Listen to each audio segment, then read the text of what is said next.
365 jingles in rows upon my dress, turned by the hands of one who deserted, escaped a mandated pipestone education. If you close your eyes, you can almost hear the jingles as author and poet Kim Blaeser reads her poem Equanime, Dancing Resistance. Kim, a former Poet Laureate for the state of Wisconsin, was reading from her books of poetry at the Dr. Robert Pallas Cultural Center for an evening of Indigenous poetry. I grew up in a large family at White Earth, and it was filled with amazing storytellers, right? So because I was small, quiet, and didn't bother anyone, I could sneak in and I could just listen, so I could absorb everything, right? So I feel like in some ways that a love of story is a gift we're given.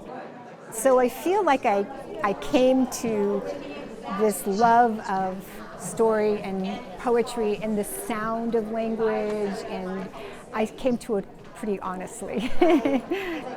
A lot of times in the Minnesota winter, what your entertainment is a lot of play, verbal play, stories and songs. So I feel like that kind of oral just engagement all the time is something that just starts to set up house in you. It resides in you. Joining Kimberly for the evening were Linda Lagarde Grover, Babette Sandman, and Rocky Makes Room for Them. Each shared their poetry and stories with the audience. Kimberly wasn't always one to share her poetry, but that changed after she was asked to read for the very first time in public. I always had story. And I was a graduate student at Notre Dame, and Winona LaDuke, who's also from White Earth, she was just doing some fundraising for the White Earth Land Recovery Project. So we were traveling around, and she invited me to go with, and it was the very first time I ever read my poems in public. And someone in the audience had a journal, and they wanted me to send some, and so it just sort of happened, right? And then once you get kind of in that network, it just continues to feed. Someone invites you to do this, and you get connected with that person, and so it's like a community of poets and storytellers. I always quote Audre Lorde, who said poetry is not a luxury. And in the way that I think of it, poetry is an act of attention. So it asks us to look again and look more closely at things in the world, right? And I say it's a gesture. So it's like, look over there and asking us to re-examine things. And if we see and then re-see a little deeper, right, I feel like that is something that can help us come to change, right? But I also talk about especially Indigenous literature as being affective and effective. So it wants to be beautiful as language, as performance, but it wants to do something in the world. So some people feel like poetry should be poetry for its own sake, art for art's sake. But I feel like it has a role to play, that it has work to do in the world. And so that's how I employ it. But what I liked about today was so much variety, right? So everybody clearly had a different style. Kimberly has authored 4 books of poetry, an academic book-length study of Gerald Visner, and edited 2 volumes of short fiction and poetry. She served as Wisconsin's Poet Laureate for 2015 to 2016, a distinction she holds with high esteem.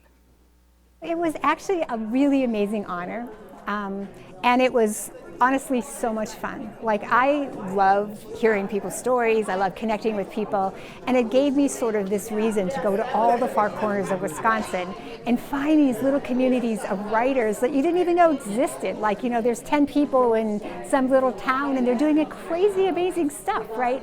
So it gave me an opportunity that's how I first went into the prison, it's how I've done a lot of other things. It opened doors for me to connect up with different writers.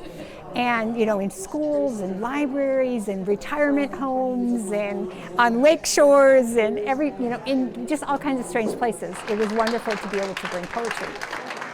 And so I would have these public recitation events, and I had a map created where people would recite a poem by heart, not their own, but somebody else's, right? Tell why it was important, recite it, be videotaped, and then they would go up on the map, like from wherever they were, where there was their home.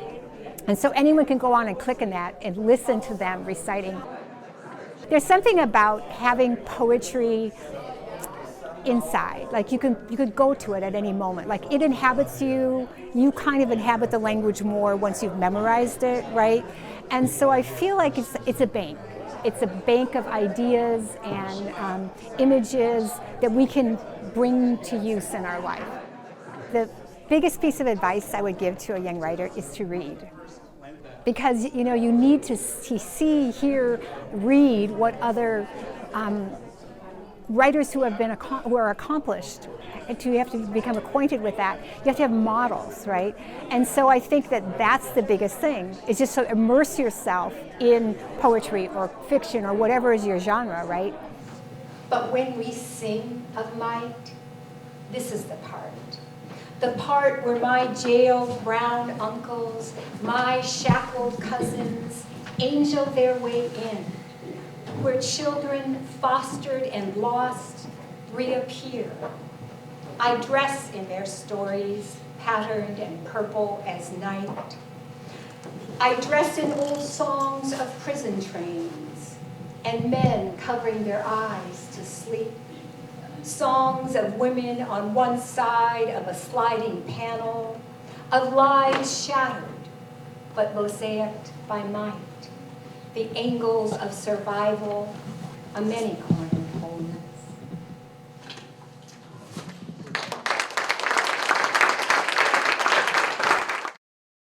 Partial funding for this episode of Native Report is provided by the citizens of Minnesota through the Minnesota Arts and Cultural Heritage Fund.